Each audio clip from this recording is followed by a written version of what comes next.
Students, ये part 2 है। NEET 2018 की फिजिक्स सेक्शन कर रहे हैं अपन। तो इस पार्ट में हम देखेंगे कि कैसे सेकंड टाइप की क्वेश्चन अटेम्प्ट करना है जो रेशियो वाले रहते हैं। तो इसमें अपन कैसे क्वेश्चन करते हैं मैं बता देता हूँ। या तो वो रेशियो वाले हो, या उन्हें बहुत इजी कॉन्सेप्ट यूज हो रहा हो, या सिंपल फॉर्मूला सब्स्टिट्यूशन हो, या फिर उनके ऑप्शंस अच्छे हों जिनके ऑप्शंस में ज़्यादा न्यूमेरिकल वैल्यू ना हो। ऐसे टाइप के क्वेश्चंस तो अपन देखते हैं कैसे। जैसे पहला क्वेश्चन क्या है, रेशियो पूछा गया है, ratio of work done is to heat. ठीक है, ratio work done is to heat के लिए क्या करते हैं अपन, पहले तो अपन जाएंगे, ठीक है, क्योंकि ये v direct proportional to t है इसलिए कांस्टेंट प्रेशर प्रोसेस है, इसलिए dq is equal to n cp dt होगा, है ना। तो cp क्या होता है मोनोटोमिक का 5/2r, ठीक है। और dw क्या होगा, dw होता है ये pdv होता है। तो p क्या है, मतलब p कांस्टेंट है, ठीक है। तो pdv nr dt आता है हमेशा, क्योंकि nr t का वो करेंगे ना डिफरेंशिएशन, n और r तो कांस्टेंट है, ठीक है। तो ये आया। तो अपने पास रिक्वायर्ड वर्क क्या आया, dw/dq, तो आया 2/5, ठीक है। अगर ये फॉर्मूला अच्छा नहीं लग रहा तो वो उससे भी कर सकते हो, q माइनस डेल्टा u से, और cp माइनस cv r होता है तो nr dt आ जाएगा, ठीक है।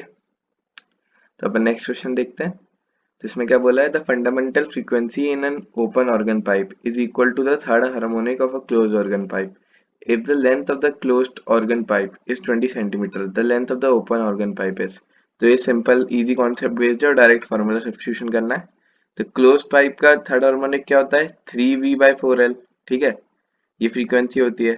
और ये फंडामेंटल फ्रीक्वेंसी के बराबर है ओपन पाइप के। तो ओपन पाइप की फंडामेंटल क्या होती है, v/2l प्राइम, ठीक है। l प्राइम उसकी लेंथ है ओपन की मान ली। तो इससे डायरेक्ट अपन इक्वेट करेंगे तो अपने पास क्या आएगा, 3/4l is equal to v/2l prime, ठीक है। तो v से v कट जाएगा, 2 से ये गया, तो फिर क्या आएगा अपने पास, 2/3 times l is equal to l वो l प्राइम, तो आया 40/3। तो वो कितना होता है 13.33, जो कि 13.2 के बहुत पास है, तो थर्ड ऑप्शन है इसका, ठीक है। अच्छा, थर्ड क्वेश्चन देखते हैं अपन। थर्ड क्वेश्चन तो बहुत ही ज्यादा ऐसे ऑप्शन इसके बहुत बेकार लग रहे हैं, ठीक है, और आरएमएस वगैरह पूछे तो जनरली लेंदी जाता तो अपन छोड़ देंगे। तो अपन को पहले से थोड़ी प्रैक्टिस भी होनी चाहिए कि कौन से क्वेश्चन लेंदी जाते हैं कौन से नहीं जाते, ये थोड़ा आइडिया होना चाहिए अपन को। जैसे आरएमएस वगैरह में रूट वगैरह इन्वॉल्व होता है तो वो जनरली लंबा ही जाएगा, ठीक है। तो इनको करने के लिए अपन ऐसा भी कर सकते हैं कि अपन थोड़ा रेंज वेंज कर लें। वो मैं नेक्स्ट क्वेश्चन की डेमोन्स्ट्रेट करता हूँ, इस वाले में थोड़ा मुश्किल है, ठीक है। फोर्थ क्वेश्चन क्या है कि the efficiency of an ideal heat engine working between the freezing and boiling point of water is, ठीक है। द एफिशिएंसी पूछा गया है तो ये तो डायरेक्ट फार्मूला बेस्ड है, इसमें कुछ भी नहीं लगना है। तो ईटा इज इक्वल टू क्या होता है, 1 minus T smaller upon T larger, ठीक है। तो टी स्मॉल क्या होगा 273, क्योंकि 0 degree C is equal to 273 kelvin, और टी लार्जर क्या होगा 100 डिग्री सी, जो कि है 373 केल्विन। तो 1 माइनस 273 अपॉन 373, ठीक है। तो ये आएगा 100/373। अब क्या कर सकते हैं अपन, जैसे 100/373 अपन को कैलकुलेट करना है, या तो अपन कैलकुलेट करें या अपन ऑब्जर्व करते हैं क्या कि 100/373 100/400 से तो ज्यादा होगा, ठीक है। 100/400 से ज्यादा होगा और 100/300 से कम होगा, ठीक है। 100/400 क्या होता है 25%, ठीक है। 25% से ज्यादा हो गया, 25% से तो एक ही ऑप्शन ज्यादा है जो कि थर्ड है, तो अपन डायरेक्टली उस पर कर सकते हैं, ठीक है। और अगर मान लो कि 20, अगर मान लो तो अपन ऐसे बाउंड क्रिएट करें ना, तो अपने जो परसेंटेज आएगा वो 25% और 33% के बीच में लाई करेगा, क्योंकि 100/300 से कम है और 100/400 से ज्यादा है ना। ये ऐसे अपन बाउंड कर सकते हैं ऑप्शंस को, ठीक है, ये ध्यान रखना है। तो अपन को जरूरी नहीं कैलकुलेट करें, अपन ऑप्शंस भी ध्यान में रख के चलेंगे, ठीक है। फिफ्थ वाला पहले ही कर चुके हैं पार्ट 1 में, ठीक है। सिक्स्थ क्वेश्चन देखते हैं। सिक्स्थ क्वेश्चन में क्या बोला है कि ये इक्वल रेजिस्टेंस वगैरह वाला है, पैरेलल सीरीज रेजिस्टेंस वाला, तो ये जनरली इजी कॉन्सेप्ट रहता है, ये सब अपन 10th में भी पढ़ते हैं। तो ये इजी कॉन्सेप्ट है, तो इसको अपन अटेम्प्ट कर सकते हैं। तो अपन को क्या बोला है कि अगर n इक्वल रेजिस्टर्स को सीरीज में लगाया गया है एक बैटरी के साथ जिसका खुद का रेजिस्टेंस भी R ही है, ठीक है, बराबर है उनके, तो फिर करंट I होता है। तो अपन क्या बोलेंगे, I is equal to N R, जो कि वो इक्वल रेजिस्टेंस से आया है, प्लस R, तो n+1 R, ठीक है। तो I is equal to E upon n+1 R, ठीक है। और फिर क्या किया है कि नेक्स्ट ओरिएंटेशन में n पैरेलल लगाए हैं, n रेजिस्टर्स को पैरेलल लगाया है और फिर उनको बैटरी से कनेक्ट किया है। तो नेक्स्ट रेजिस्टेंस में इक्विवेलेंट रेजिस्टेंस क्या आने वाला है, R by N plus R. ठीक है, तो टेन आई करंट है नेक्स्ट वाले ओरिएंटेशन में, ten I is equal to E upon R by N plus R. ठीक है, तो अपन क्या देखेंगे कि तो इसको एन को ऊपर ले जाएंगे तो अपने पास आएगा N E upon N plus one R. ठीक है, E upon N plus one R क्या था, आई, तो अपने पास क्या है, then I is equal to N into I. ठीक है, फिर डायरेक्टली आ गया एन इज इक्वल टू 10। अच्छा, सेवेंथ क्वेश्चन अपन पहले ही अटेम्प्ट कर चुके हैं पार्ट वन में, एट्थ भी अटेम्प्ट कर चुके हैं।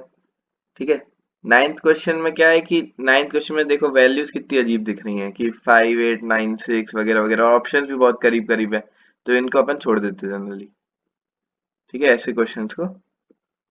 और फिर इलेवेंथ क्वेश्चन देखते हैं। इलेवेंथ क्वेश्चन में कुछ नहीं है, बहुत इजी टाइप है, रेशो वाला क्वेश्चन है। ठीक है, रेशो वाले क्वेश्चन अपन अटेम्प्ट करते हैं पहले गो में, सेकंड गो में मतलब। तो ratio of kinetic energy to total energy, ये तो सबको याद ही होता है जनरली कि 1:-1 होता है। ठीक है, याद होना चाहिए, तो इसका सेकंड ऑप्शन आएगा। अच्छा, थर्टींथ, अच्छा अपन ट्वेल्थ वाला भी कर चुके हैं, अब थर्टींथ वाला देखते हैं। थर्टींथ वाले में क्या बोला है, for a radioactive material half life is 10 minutes। ठीक है, if the initial was 600 then the time in which it becomes 450 is। अच्छा, तो 450 डिसइंटीग्रेट हो गया न्यूक्लियाई बोला गया है, तो रिमेनिंग कितने हैं, 150। ठीक है, 150 600 का कितना टाइम्स है, 1/4 टाइम्स।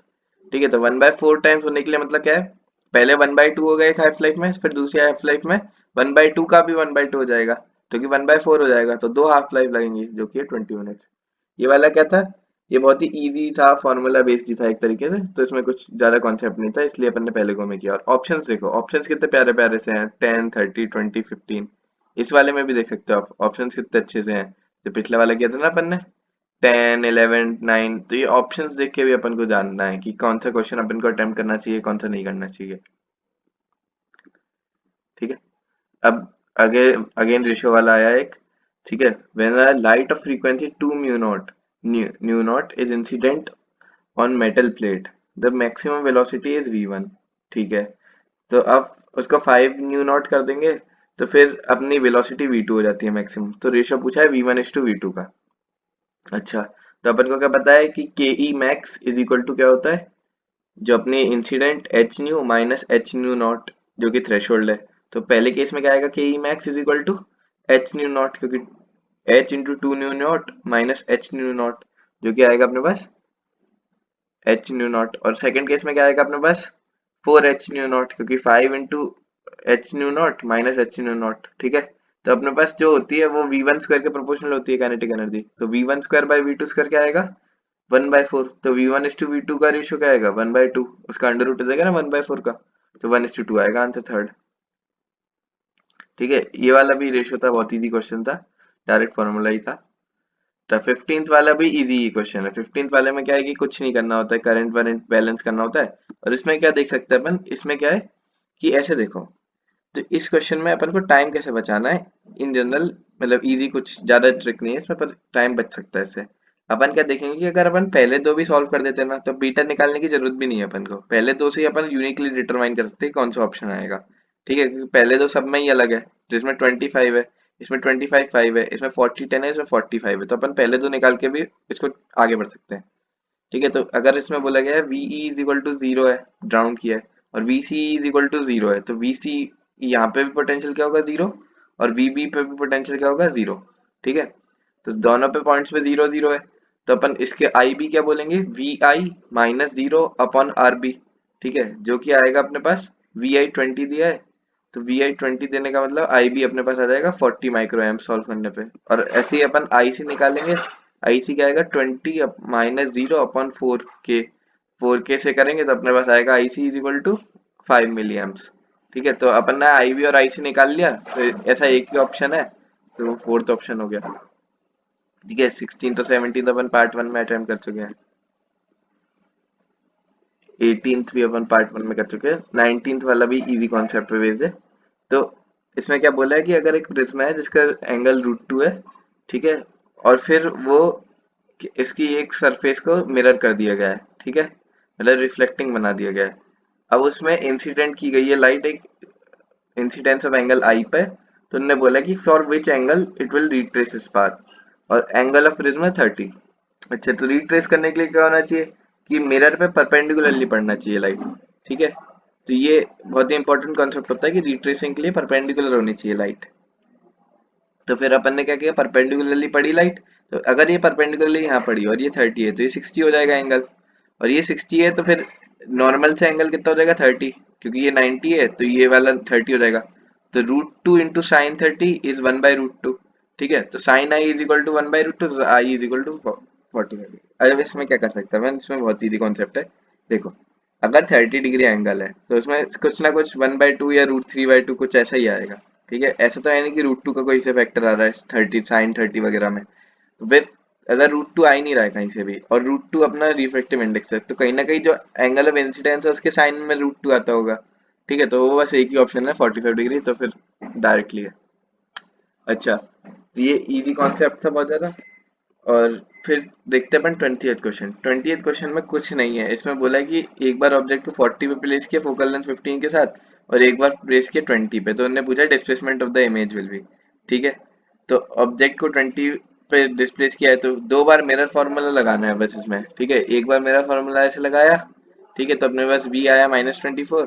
इसमें ऑप्शंस भी देखो, ऑप्शंस भी अच्छे कैलकुलेशन कर सकते हैं, ऐसे है। ठीक है, ज्यादा डेसिमल वगैरह में नहीं जा रहे, तो इजी क्वेश्चन ही होगा। ठीक है, तो -24 आया, दूसरे केस में -60 आया, उनको सब्ट्रैक्ट कर दो, खत्म। तो ये कुछ नहीं था, दो बार मिरर फार्मूला लगाना था, ये तो बहुत इजी क्वेश्चन है। ठीक है, डायरेक्ट फार्मूला बेस्ड था। अच्छा, 21st देखो, 21st में क्या है कि ऑप्शंस बेकार दिख रहे हैं कि बहुत ही लेंथी जाने वाला है, 3-4 डेसिमल प्लेस दिए, तो मैंने छोड़ देता है इसे। ठीक है, भले ही कुछ लोग कर सकते होंगे, तो आप पे भी डिपेंड करता है कि कौन सा करना है कौन सा नहीं करना है, क्योंकि इसमें क्या है कि 10 की प्लेसेस का डिफरेंस है, तो अपन एस्टिमेट अप्रोक्सीमेटली कर सकते हैं। जैसे मैं बोलूँ कैसे कर सकते होंगे, तो फिर क्या करना है अपन को, क्या बोला है, जिसका इंडक्टर का इंडक्टेंस पूछा है। ठीक है, अपन को पता है कि इंडक्टर में एनर्जी क्या होती है, हाफ एल आई स्क्वायर। ठीक है, तो हाफ एल आई स्क्वायर मतलब कि हाफ एल आई स्क्वायर लगाया तो 25 × 10⁻³ एनर्जी, तो आया क्या अपने पास 50 × 10⁻³ और आई स्क्वायर क्या है अपने पास 3600 × 10⁻⁶, तो अपने पास नेट सॉल्व करके आया 500/36, जो कि 500/36 अप्रोक्सीमेटली अपने पास आएगा 13 के बराबर। तो ये फोर्थ आ जाएगा इसका। तो ऐसे डायरेक्टली कभी सॉल्व करते हैं, जैसे मैं इसमें बाउंडिंग वाली चीज लगाऊं, तो बाउंडिंग वाली चीज कैसे लगाते हैं, तो बाउंडिंग वाली चीज लगाने के लिए अपन क्या करेंगे, पहले नोट करेंगे कि 500/30 से ज्यादा है। तो 500/30 से ज्यादा है तो मतलब कितना होगा, वो तो 10 से तो मतलब 10 से तो ज्यादा ही होगा, क्योंकि 500/50 10 होता है। ठीक है, और 100 से कम होगा ये, 100 से कम क्यों होगा, क्योंकि ये 5 होना चाहिए था, तो फिर एक ही ऑप्शन है ऐसा फोर्थ। तो अपन को अगर 10 का ऑर्डर चेक करना है, 10 का ऑर्डर चेक करना तो बहुत आसान होता है, बस ऐसे ही करो कि 100 किससे आएगा और 10 किससे आएगा, तो फिर 10 का ऑर्डर भी चेक हो जाता है अपना। तो ये बाउंडिंग से भी हो सकता था सवाल। ठीक है, पर इसको देखते ही छोड़ दिया करो, ऐसे ही कुछ सवाल छोड़ने आने चाहिए, जैसे जिसमें 4 डेसिमल प्लेस तक जा रहा है उसको छोड़ दो। ठीक है, 24th क्वेश्चन देखते हैं अपन। 22nd और 23rd कर चुके हैं अपन। 24th क्वेश्चन में मतलब इजी क्वेश्चन ही है, डायरेक्ट स्टैंडिंग वेव्स का क्वेश्चन है, बहुत इजी सा। ठीक है, a tuning fork is used for to produce resonance, the length of the air column is adjusted so that दो कॉन्जिक्यूटिव आ रही है 20 और 73 पे। ठीक है, और फ्रीक्वेंसी बोली 320 है, the velocity of sound in air is. ठीक है, तो अपन क्या करेंगे इसमें कि अपन को पता है कि 3λ/4 इज इक्वल टू L2 होगा, क्योंकि अपने पास जो सेकंड हार्मोनिक है वो 3λ/4 पे आता है, और λ/4 होगा L1। ठीक है, तो अपने पास λ/2 इज इक्वल टू क्या आया, 73 माइनस 20, तो वो आया 53।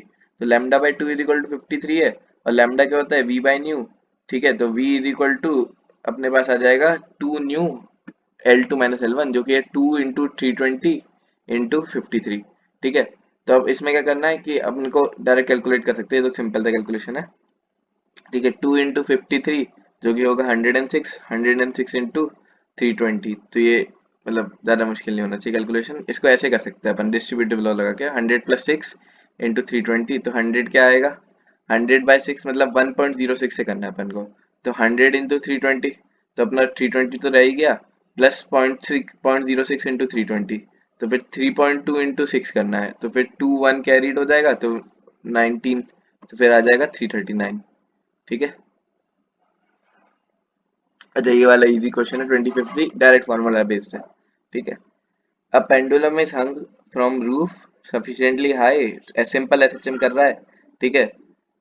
The acceleration of the bob is 20 meter per second square at distance 5 from mean position. The time period of oscillation is, ठीक है। तो अपना एक्सेलरेशन क्या होता है, ओमेगा स्क्वायर वाई, ये तो डिफाइनिंग होता है एसएचएम के लिए। तो ओमेगा स्क्वायर वाई, तो ओमेगा क्या बोला है, ओमेगा निकालना पड़ेगा टाइम पीरियड के लिए, तो 20 is equal to omega square 5, ठीक है। तो अपने पास ओमेगा क्या आएगा, 2 आएगा, ठीक है। ओमेगा 2 आया, अपन को पता है 2 पाई बाई टी होता है ओमेगा, तो टी इससे आ जाएगा 2 पाई बाई ओमेगा जो कि है पाई सेकेंड्स। तो ये सिंपल है, ऑप्शन भी देख सकते हो, बहुत इजी इजी ऑप्शन है, तो इससे अपन को मतलब लग सकता है आईडी की ये कर सकते हैं अपन, ठीक है।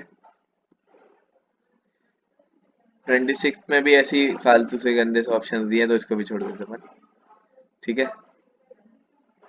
और 26 भी छोड़ दिया, 27 पहली कर चुके अपन, 28 में भी अच्छा ऑप्शन नहीं दिख रहा है तो इसको वही छोड़ देंगे अपन।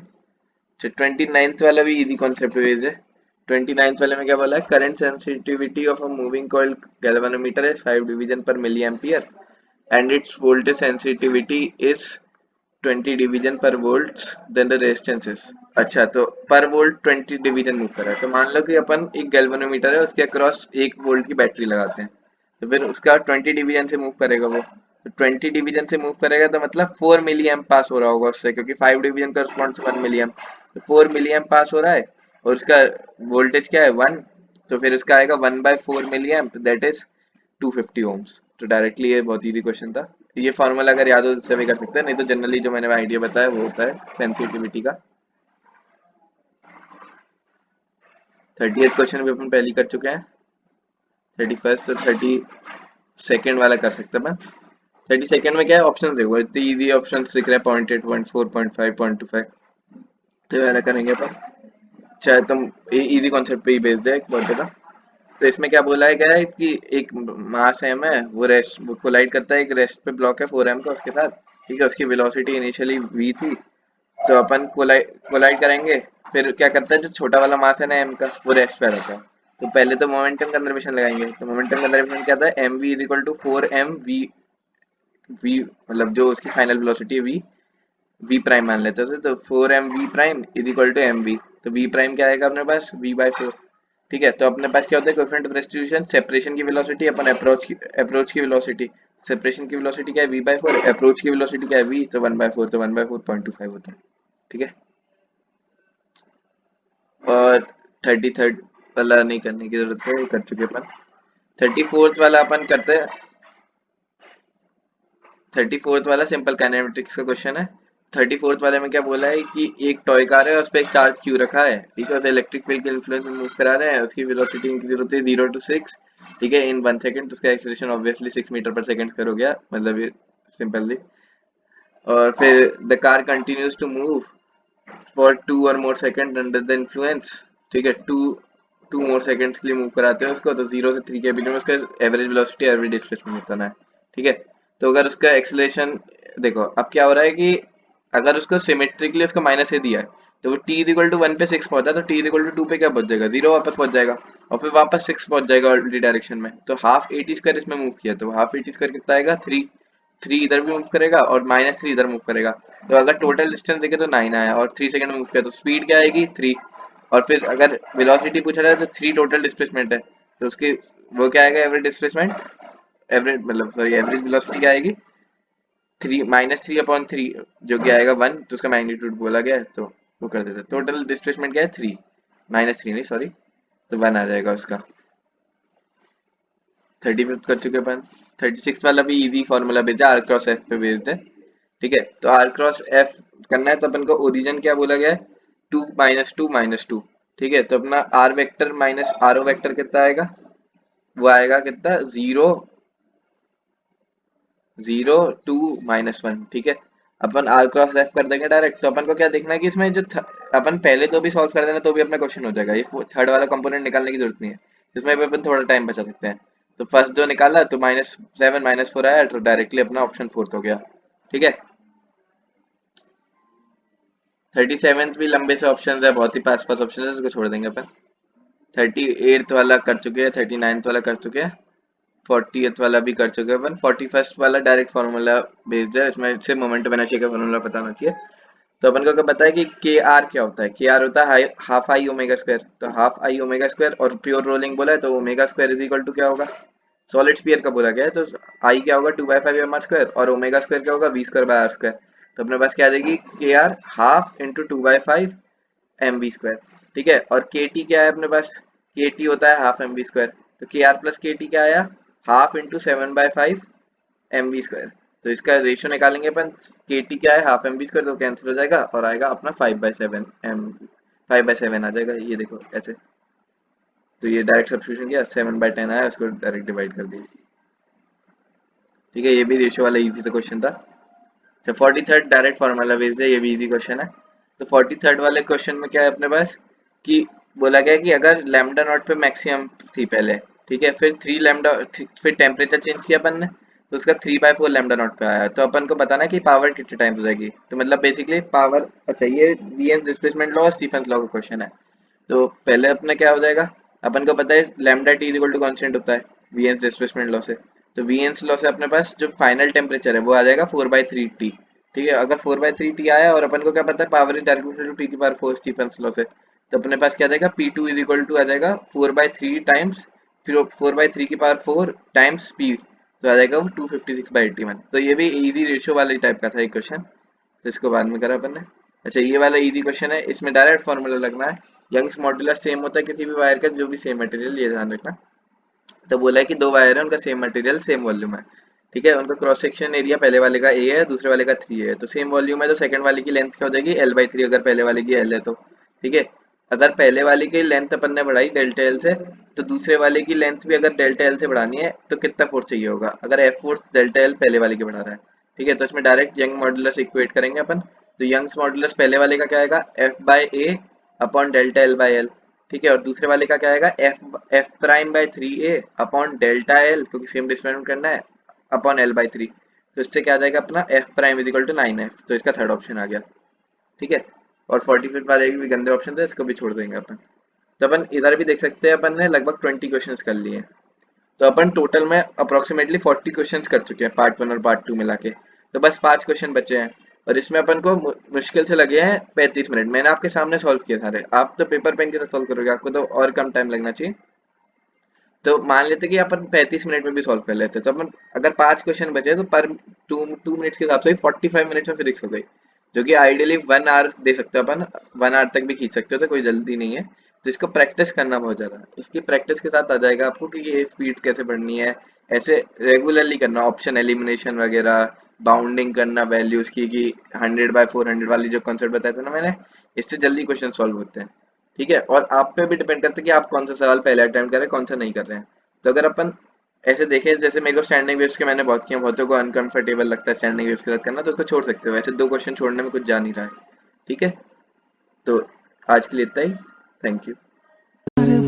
एक नई बहार दो, दुनिया ही बदल दूं मैं तो प्यारा सा चमत्कार हूँ।